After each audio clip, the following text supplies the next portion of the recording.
أعوذ بالله من الشيطان الرجيم. بسم الله الرحمن الرحيم. السلام عليكم ورحمة الله وبركاته. الحمد لله رب العالمين، والصلاة والسلام على أشرف الأنبياء والمرسلين وعلى آله وصحبه حق قدره ومقداره العظيم. اللهم افتح بيننا وبين قومنا بالحق وأنت خير الفاتحين. رب اشرح لي صدري ويسر لي أمري واحلل عقدة من لساني يفقه قولي. سبحانك لا علم لنا إلا ما علمتنا إنك أنت العليم الحكيم ولا حول ولا قوة إلا بالله العلي العظيم. Alhamdulillah, bersyukur kita kepada Allah Subhanahu Wa Taala kerana diberi kesihatan, diberi lagi umur untuk kita bernafas, dapat kita meneruskan lagi tugas kita sebagai seorang hamba kepada Allah Subhanahu Wa Taala, dan juga kita dapat meluangkan masa yang begitu berharga sekali dalam hidup kita untuk kita menambahkan kebaikan, untuk menambahkan ilmu pengetahuan, untuk kita membaiki segala amal ibadat kita ke arah kesempurnaan, insya-Allah, untuk kita bawa menghadap Allah SWT dengan ibadat yang sah dan diterima oleh Allah SWT, insya-Allah. Dan jangan lupa kita niat iktikaf sebaik sahaja kita masuk ke dalam masjid. Nawaitul i'tikaf fi hadzal masjid lillahi ta'ala. Sahaja aku mengiktikaf dalam masjid ini kerana Allah Ta'ala. Kita meneruskan pengajian kitab Riyadhus Shalihin. Bawah tajuk bab niat lagi. Hadis yang ke-11. Wa an Abil Abbas Abdullah bin Abbas bin Abdul Muttalib radhiyallahu anhuma an Rasulillah sallallahu alaihi wasallam fima yarwi an rabbih tabaraka wa ta'ala qala inna allaha katabal hasanati was sayyiat thumma bayyana zalika faman hamma bihasanatin falam ya'malha katabaha Allahu tabaraka wa ta'ala indahu hasanatan kamilah wa in hamma biha fa'amilaha katahaballahu ashra hasanatin ila 700 dhi'fin ila ad'afin kasirah wa in hamma bisayyi'atin falam ya'malha katabahallahu ta'ala indahu hasanatan kamilah wa in hamma biha fa'amilaha katabahallahu sayyi'atan wahidah. Maksudnya, Abdullah bin Al-Abbas radhiyallahu anhuma berkata, Rasulullah sallallahu alaihi wasallam sabda, sesungguhnya Allah mencatat hasanat atau kebaikan dan sayyiat atau kejahatan, kemudian menjelaskan keduanya. Maka sesiapa yang berniat akan membuat hasanat ataupun untuk membuat sesuatu kebaikan, kemudian tidak dikerjakan, maksudnya niat saja, tak jadi nak buat, Allah mencatat untuknya satu hasanat. Allah Ta'ala mencatat satu kebaikan. Oleh kerana tak jadi nak buat, niat saja. Niat saja, Allah Ta'ala mencatat satu kebaikan atas niat dia tu. Dan jika berniat kebaikan kemudian dikerjakan, dicatat 10 hasanat. Apabila kita niat dan kita buat kebaikan tersebut, Allah Ta'ala mencatat 10 hasanat, 10 kebaikan. Mungkin ditambah hingga 700 kali lipat ataupun 700 kali ganda atau lebih daripada itu. Allahu Akbar. Dan apabila berniat, seseorang itu berniat akan berbuat sayyiat ataupun kejahatan dan tidak dikerjakan. Tidak dikerjakan ni kerana takut Tuhan. Kerana takut kepada Allah. Kita ngaji sebelum ni, oleh kerana tak ada peluang orang duduk lalu-lalu sama. Tak jadi. Jadi Allah Ta'ala tak tulis kebaikan atas orang ni. Jadi atas dasar dia tak buat tu, atas dasar dia takut pada Allah Ta'ala, maka Allah Ta'ala tulis. Dia tinggal kejahatan itu kerana Allah Ta'ala menulis atasnya satu kebaikan. Dan jika niat itu dilaksanakan, maka ditulis baginya satu sayyiat. Jadi dari sudut kejahatan ni, Allah Ta'ala nak menolong hamba dia ni. Seseorang hamba, kalau niat nak buat jahat, tak jadi nak buat, Allah Ta'ala tulis kebaikan. Apabila niat nak buat jahat, jadi buat jahat, Allah Ta'ala tulis satu kejahatan. Itu dari sudut kasih sayang Allah Ta'ala. Tapi kalau orang nak mikir, lagu mana? Mikir dari sudut nak buat kejahatan, tak apalah tulis satu. Satu tu setara mana kejahatan tu? Nak pikir akhirat sesok. Kalau besar masjid ni satu kejahatan lagu mana? Sebagaimana hadis dalam kitab Riyadhus Shalihin juga, orang yang mengambil sejekah tanah saudaranya, ipit tara, sejekah aja. Allah Ta'ala kalung di lehernya 7 petala langit. Kalung, pakai kalung akhirat sesok. Sejekah aja atas dunia, nyipik tara, esok batu. Itu kita kata kita dari sudut kita pandai di dunia, di akhirat tak tahu setara mana. Kalau dosa kecil, setara mana kecilnya? Kita tak nak bayar. Kalau dosa besar, dosa besar setara mana besar? Wallahu a'lam. Jadi dari sudut kejahatan, janganlah kita buat.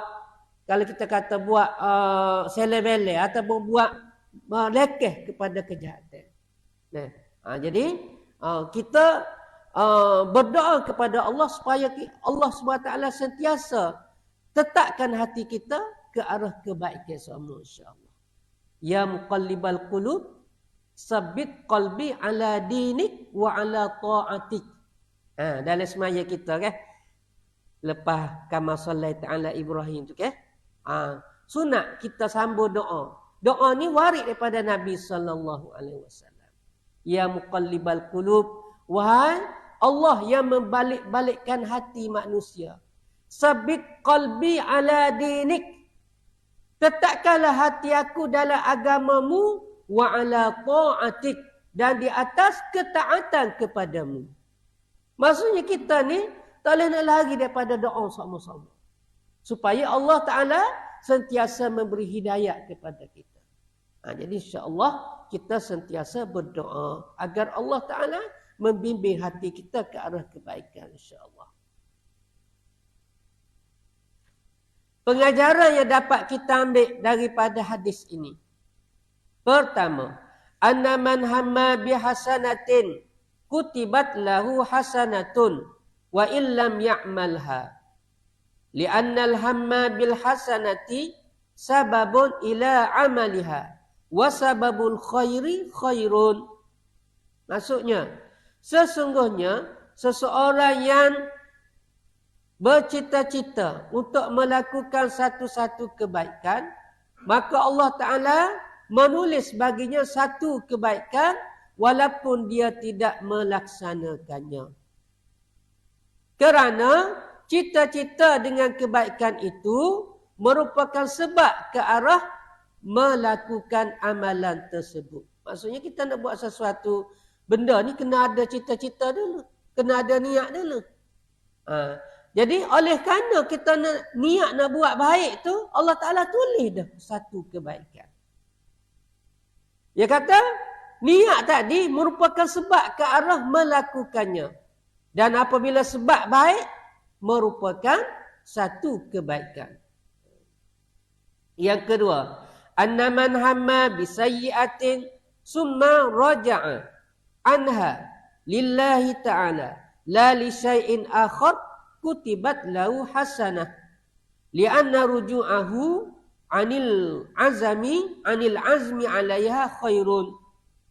fajuzi fi muqabalatihi bihasanah wa in qila lima lam tuktab sayyi'atun bil hammi 'alaiha fal jawab annal hamma birruju'i mutaakhirun fayakunu nasikhan lil hammil mutaqaddimi mislu qawlihi ta'ala innal hasanati yuzhibnas sayyi'at.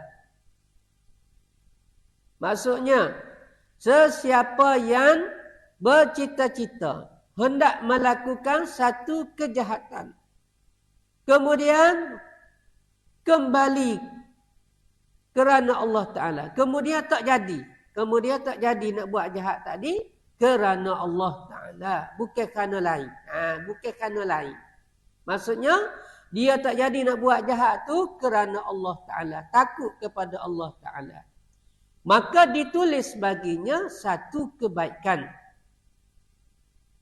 Kerana tak jadi nak buat kejahatan tadi merupakan satu azam ke arah kebaikan. Maksudnya apabila dia tak jadi nak buat jahat tu, Allah Ta'ala tulis satu kebaikan.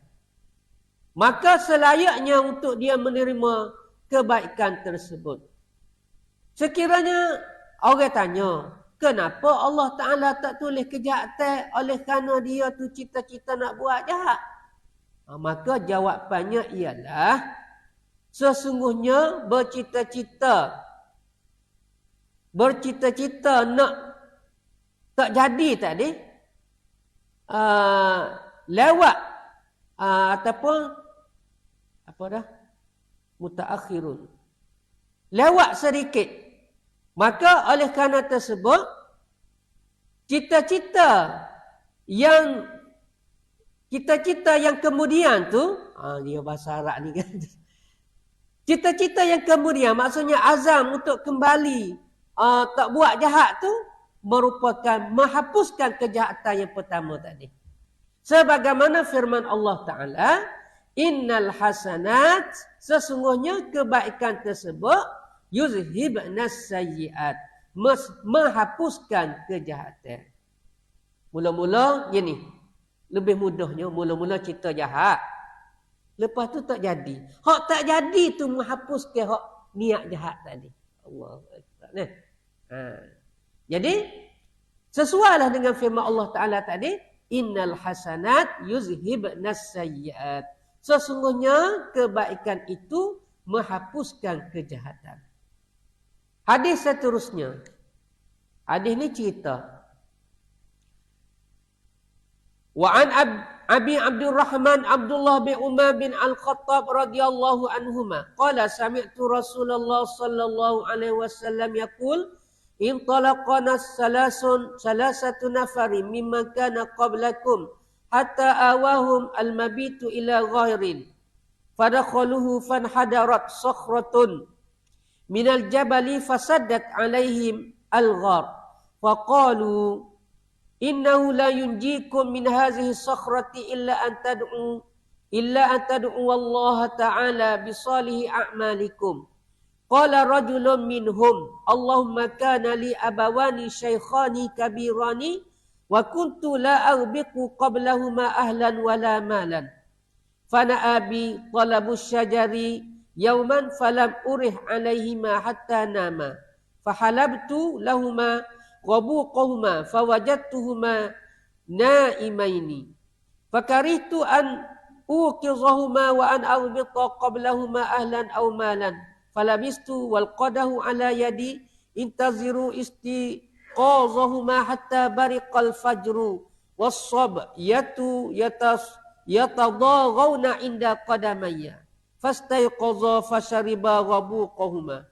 Allahumma in kuntu fa'altu zalika ibtigha'a wajhika fafarrij 'anna ma nahnu fihi min hadhihi sakhra fanfajarat shay'an la yastati'una al-khuruja minhu.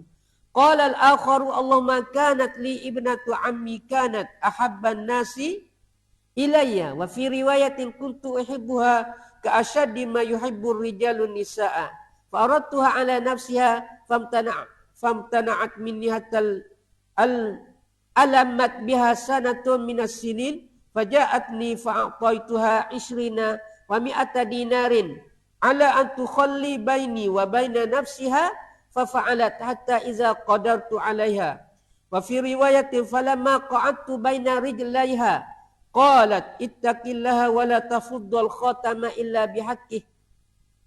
Fansariftu anha wa hiya ahabbun nasi ilayya taraktu az-zahaba allazi a'taituha. Allahumma in kuntu fa'altu zalika ibtigha'a wajhika fafruj 'anna ma nahnu fihi. Fanfarajatis sakhratu ghaira annahum la yastati'una al-khuruja minha.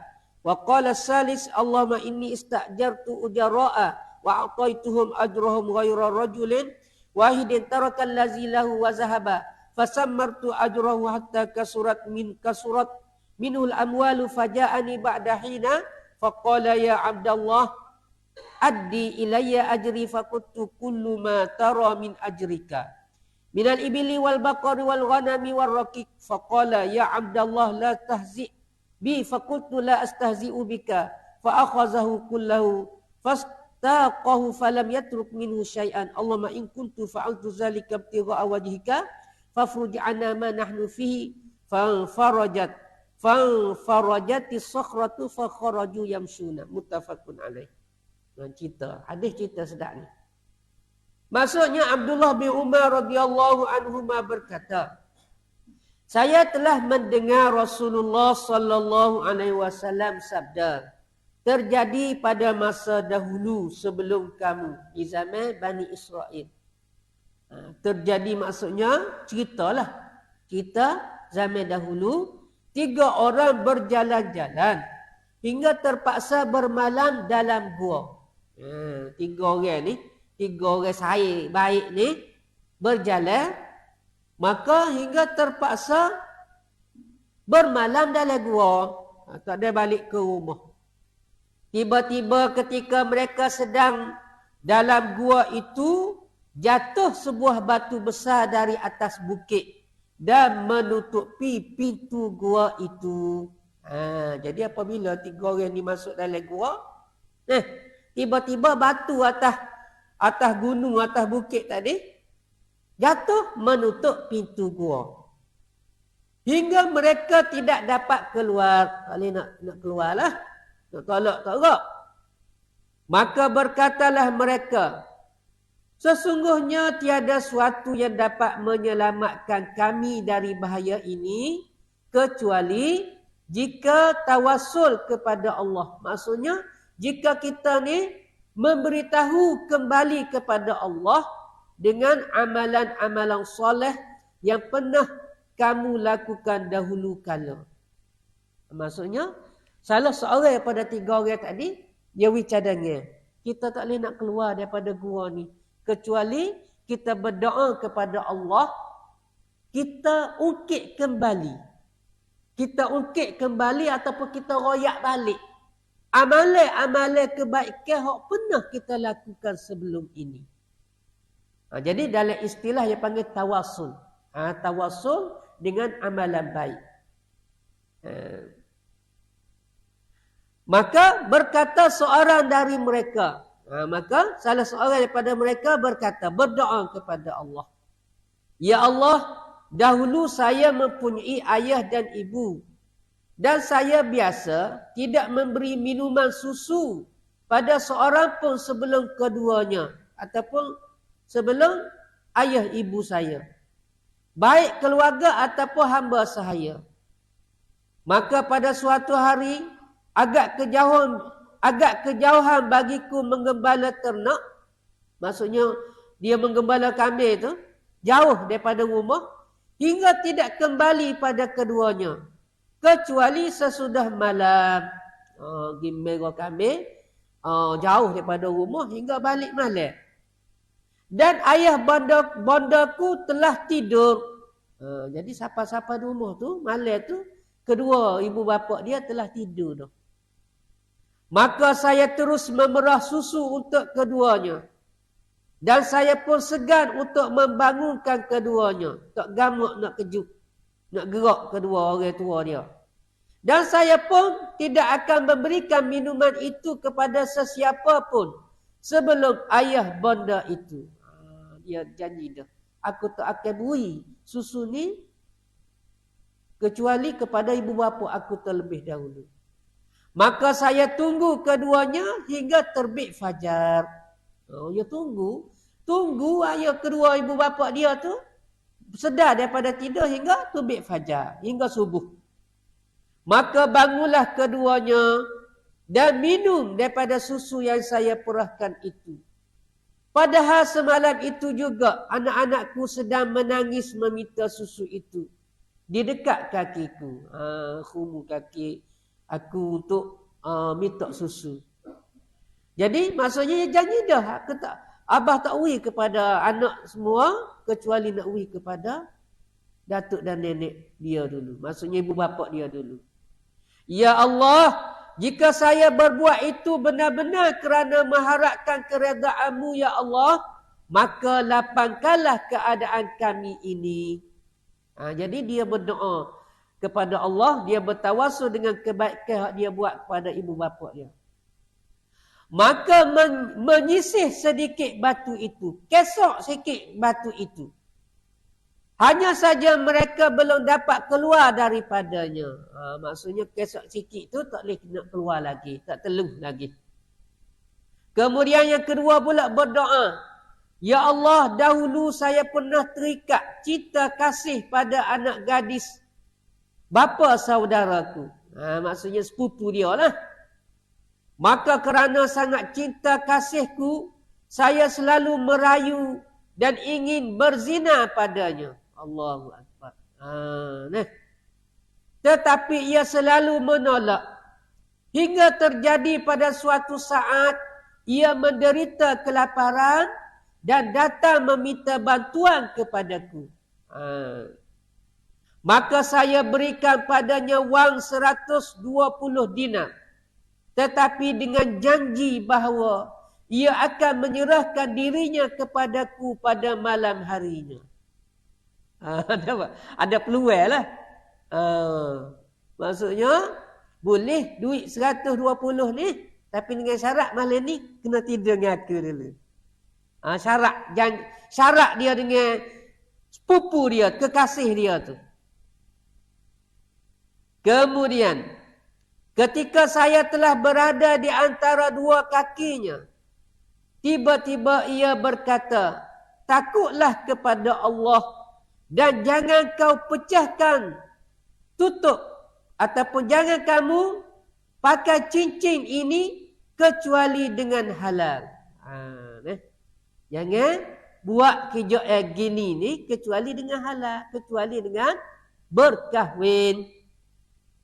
Maka saya segera bangun daripadanya. Maksudnya tak jadi nak buat, tak jadi nak zina. Maka saya segera bangun daripadanya, padahal saya masih tetap menginginkannya. Dari sudut nafsu tu duk kuat lagi, tapi tinggal, terus bangun. Dan saya tinggalkan dinar emas yang telah saya berikan kepadanya itu. Ya Allah, bila saya berbuat itu semata-mata kerana mengharap keredaan-Mu, maka hindarkanlah kami dari kemalangan ini. Oleh kerana dia meninggalkan kemaksiatan ataupun benda dosa tadi kerana takut kepada Allah Ta'ala. Maka dia kata, ya Allah, bila saya berbuat itu semata-mata kerana mengharap keredaan-Mu ya Allah, maka hindarkanlah kami dari kemalangan ini.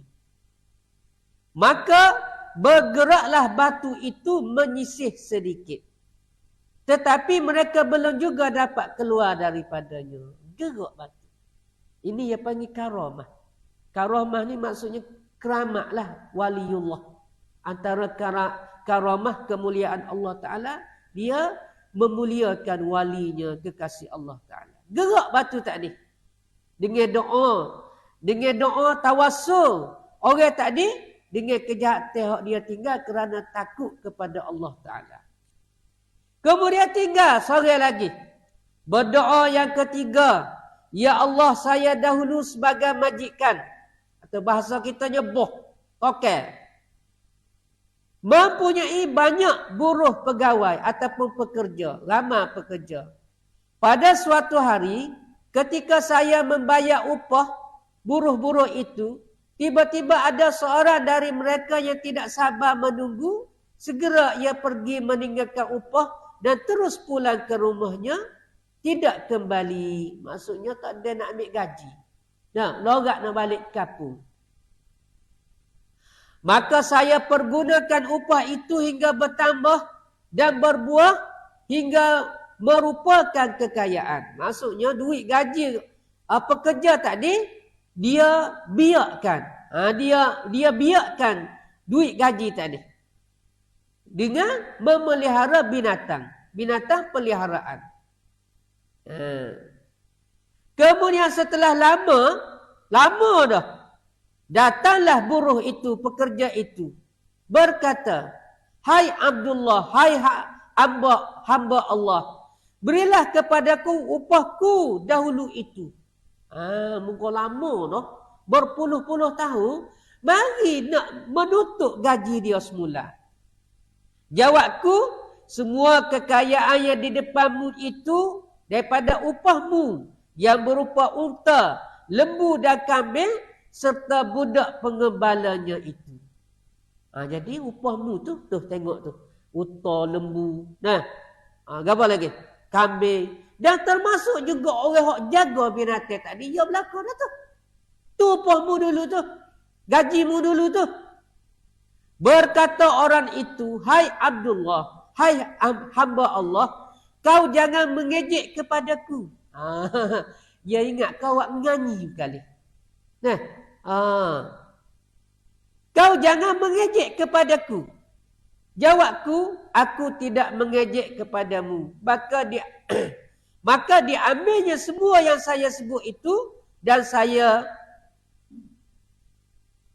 tidak meninggalkan satu pun daripadanya. Jadi oleh kerana dia bertegah bahawa gajimu dulu tu. Binatang ternak termasuk hak jo pera tu, jo jaga tu ambil belaka. Maka pekerja tadi, bekas pekerja aku tadi, dia ambil belaka, tak tinggal seekor abuk pun kepadaku. Ayatnya betul je. Kalau kita kira ada, ambillah seekor upah merah. Tidak, ambil belaka. Tak tinggal seekor pun untuk aku. Ya Allah, jika saya berbuat itu kerana mengharapkan keredaanmu, maka hindarkan kami dari kesempitan ini. Jadi oleh kerana dia ni jaga amanah, jaga duit orang, kerana untuk mendapat keredaan Allah Ta'ala, tiba-tiba menyisihlah batu itu hingga keluar mereka dengan selamat.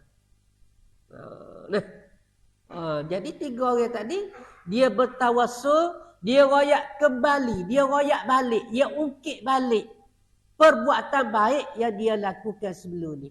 Boleh. Di saat kita kesusahan gapo, kita ungkit balik perbuatan baik kita kepada Allah Ta'ala. Dari sudut hukum boleh. Dia panggil tawassul. Kalau kepada sama manusia tak boleh. Kalau royak kebaikan kita buat pada seorang saja. Tengok orang tu dulunya baik dengan kita. Kita adalah tolong sikit-sikit. Apabila senang dia tu, awak tak kenal gitu. Kita pun, dulu tu gak, makan minum rumah aku. Habis licin. Tak ada. Tak ada. Jadi, kita dengan Allah Ta'ala boleh. Ataupun ibu bapa kepada anak boleh. Okey. Boleh. Itu dari sudut hukum boleh. Hadis ini menunjukkan betapa besarnya faedah amal kelakuan yang tulus ikhlas. Betapa besarnya kita melakukan amalan kebaikan ini dengan keikhlasan. Dengan semata-mata kerana Allah Ta'ala. Hingga dapat dipergunakan bertawassul kepada Allah. Hingga kita dapat tawassul kepada Allah. Dalam usaha menghindarkan bahaya yang sedang menimpa. Boleh. Di saat genting, di saat kesusahan apa, kita boleh berdoa kepada Allah. Bertawassul dengan amalan kebaikan kita. Juga menunjukkan bahawa manusia harus mengutamakan orang tua dari anak bini. Ini pula dari sudut keutamaan, kita sebagai anak, keutamanya anak lelaki lah. Anak lelaki tak putus dari sudut kebaikan ataupun ketaatan kepada ibu bapa. Kalau anak lelaki. Kalau anak puan, sebelum dia kahwin, ketaatan dia kepada ibu bapa. Setelah dia berkahwin, ada suami, maka berpindah ketaatan dia kepada suami dia pula. Gitu. Dari sudut hukum. Contoh. Kalaulah isteri ni nak pergi melawat, nak pergi ziarah ibu bapa dia kampung. Kalau suami tak bagi, tak boleh. Tak lagi. Sebab ketaatan dia kepada suami. Gitu. Jadi juga menunjukkan bahawa manusia harus mengutamakan orang tua dari anak bini. Juga menunjukkan kebesaran pengertian dari penahanan hawa nafsu dan kerakusan terhadap harta upah buruh.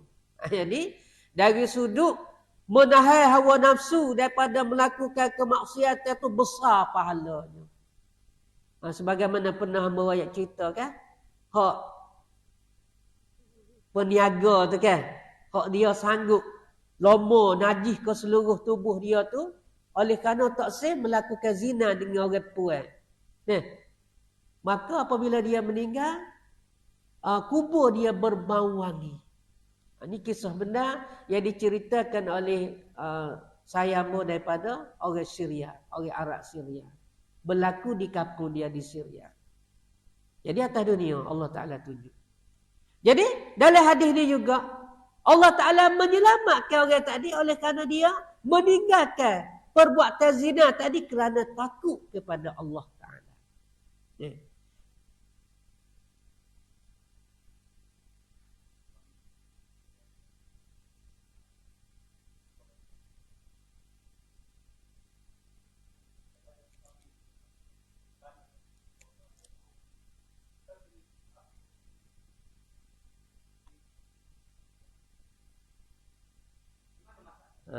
Tu ambo ayat contoh.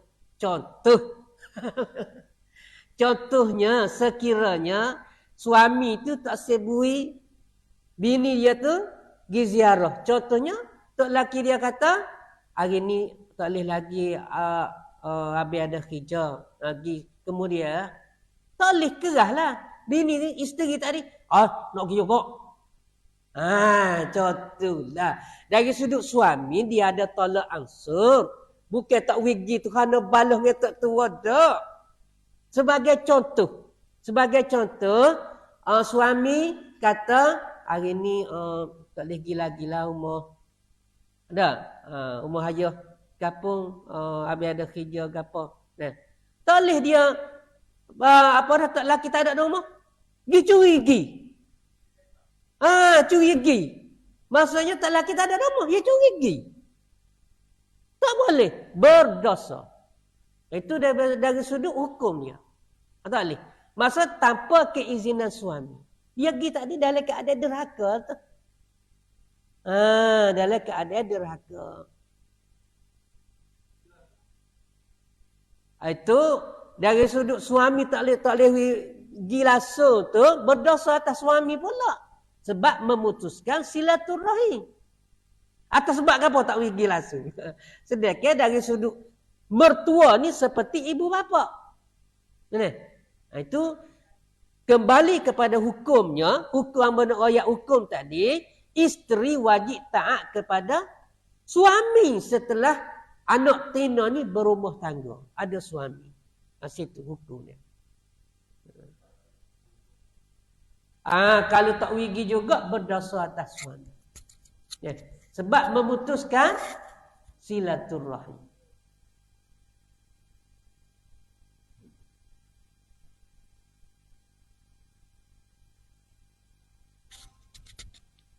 Bagus. Kalau ada persoalan ke apa, tanyalah. Tanyalah. Ataupun setelah habis kuliah tak apa, boleh tanya berkaitan dengan tajuk kita.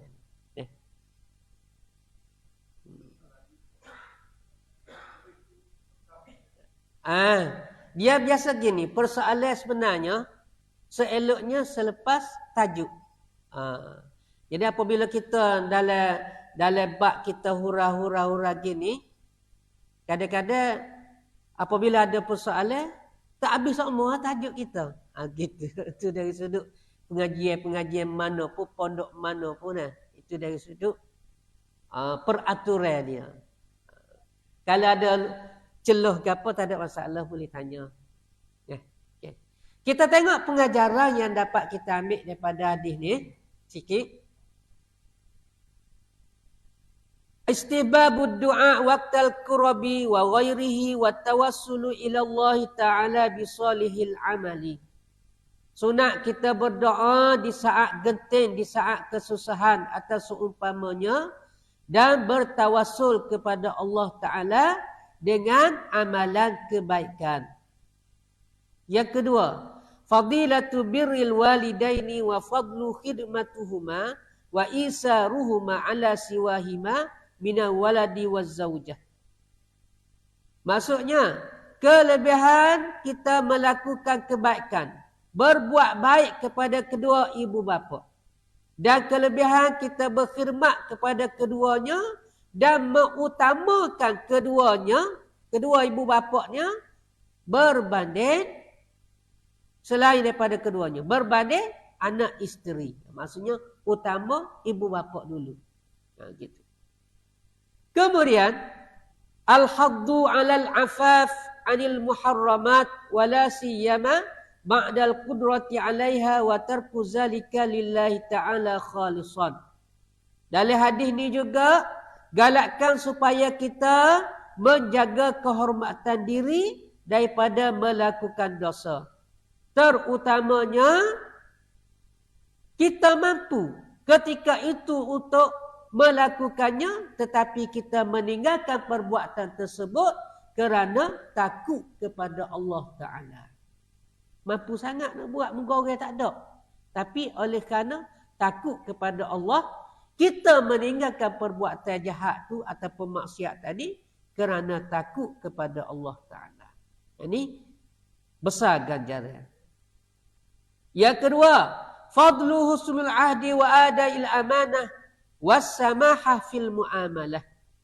Kelebihan kita menunaikan janji dan melaksanakan amanah dan bertolak ansur dalam muamalah, pergaulan dengan manusia. Kelebihan kita bertolak ansur, kelebihan kita menunaikan janji dan amanah, jaga amanah orang dalam kita bermuamalah, bergaul dengan manusia. Seterusnya, istijabatu du'ai man tawajjaha ila Allah Ta'ala bisidqin wa ikhlasin fi syada'idi wala siyama man sabaqa lahu amalun salih. Mustajab doa. Allah Ta'ala menerima doa seseorang hamba apabila seseorang itu berdoa ikhlas kerana Allah ketika kesusahan. Terutama seseorang yang telah melakukan amalan-amalan kebaikan sebelum itu. Maksudnya, sebelum berlakunya kesusahan tadi, dalam keadaan getir susah ke apa, dia berdoa kepada Allah. Di saat itu Allah Ta'ala mustajab doa dia. Kemudian, terakhir, tuzharu asarul a'mali salihah lil 'abdi inda wuqu'i fi syada'idi wal mulimmat fanunjiyahu Allah minha wa yakunu hadza min babil karamah li auliya'illahi salihin. Jelas yang kata kesan-kesan daripada amalan soleh bagi seseorang hamba ketika di saat berlakunya kesusahan. Maka Allah Ta'ala menyelamatkan seseorang tadi daripada segala bahaya. Ini adalah termasuk dalam karamah. Karamah ni kemuliaan Allah Ta'ala kepada wali-wali Allah, kepada kekasih Allah Ta'ala. Jadi bermakna kebaikan yang kita buat, amalan soleh yang kita buat atas dunia ni bukan setakat kebaikan untuk diri kita atas dunia, bahkan kebaikan kita ganjaran besar syurga di akhirat nanti. Itu dari sudut kebaikan. Kalau kita buat amalan soleh atas dunia, dapat menyelamatkan kita daripada segala bahaya, bencana gapa, dan juga akhirat esok Allah Ta'ala memberi kebaikan yang besar sekali, iaitu syurga Allah SWT. Jadi mudah-mudahan apa yang kita belajar malam ini dapat kita amalkan dalam kehidupan kita, insya-Allah. Wallahu a'lam. Subhanakallahumma wa bihamdika asyhadu an la ilaha illa anta astaghfiruka wa atubu ilaik. A'udzubillahi minasyaitonir rajim. Bismillahirrahmanirrahim. Wassalatu wassalamu ala asyrafil anbiya'i wal mursalin wa ala alihi wa sahbihi ajma'in. Allahumma inna nas'aluka ilman nafi'an wa rizqan thayyiban wa amalan mutaqabbalan. Allahumma inna na'udzubika min ilmin la yanfa'u, qalbin la yakhsha, wa min nafsin la tashba'u, min da'watin la yustajabu laha.